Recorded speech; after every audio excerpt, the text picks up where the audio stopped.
Chapter 34. Once I'm in the hallway, I stop struggling toward Janine. My side throbs from where Peter punched me, but it's nothing compared to the pulse of triumph in my cheeks. Peter walks me back to my cell without a word. I stand in the middle of the room for a long time, staring at the camera in the back left corner. Who is watching me all the time? Is it dauntless traitors guarding me, or the erudite observing me? Once the heat leaves my face and my side stops hurting, I lie down. A picture of my parents floats into my head the moment I close my eyes. Once, when I was about 11, I stopped at the doorway to my parents' bedroom to watch them make the bed together. My father smiled at my mother as they pulled the sheets back and smoothed them down in perfect synchronicity. I knew by the way he looked at her that he held her in a higher regard than he held even himself. No selfishness or insecurity kept him from seeing the full extent of her goodness, as it so often does with the rest of us. That kind of love might only be possible in abnegation. I do not know. My father, erudite born, abnegation grown. He often found it difficult to live up to the demands of his chosen faction, just as I did. But he tried, and he knew true selflessness when he saw it. I clutch my pillow to my chest and bury my face in it. I don't cry. I just ache. Grief is not as heavy as guilt, but it takes more away from you. Stiff! I wake with a start, my hands still clutching the pillow. There is a wet patch on the mattress under my face. I sit up, wiping my eyes with my fingertips. Peter's eyebrows, which usually turn up in the middle, are furrowed. What happened? Whatever it is, it can't be good.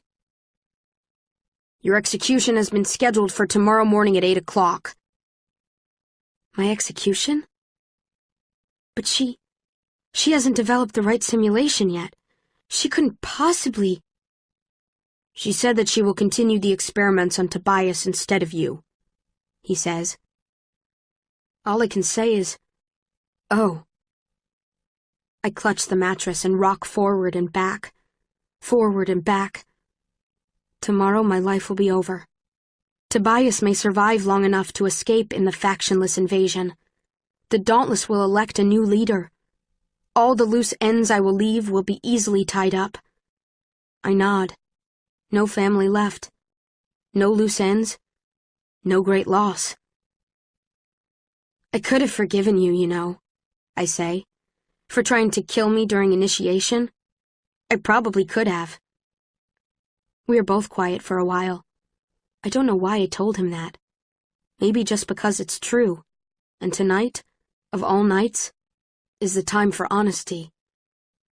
Tonight I will be honest, and selfless, and brave, divergent. I never asked you to, he says and turns to leave. But then, he stops at the doorframe and says, It's 9:24. Telling me the time is a small act of betrayal, and therefore, an ordinary act of bravery. It is maybe the first time I've ever seen Peter be truly dauntless. I'm going to die tomorrow. It has been a long time since I felt certainty about anything, so this feels like a gift. Tonight, nothing. Tomorrow, whatever comes after life. And Janine still doesn't know how to control the divergent. When I start to cry, I clutch the pillow to my chest and let it happen. I cry hard, like a child cries, until my face is hot, and I feel like I might be sick. I can pretend to be brave, but I'm not. I suppose that now would be the time to ask for forgiveness for all the things I've done. But I'm sure my list would never be complete.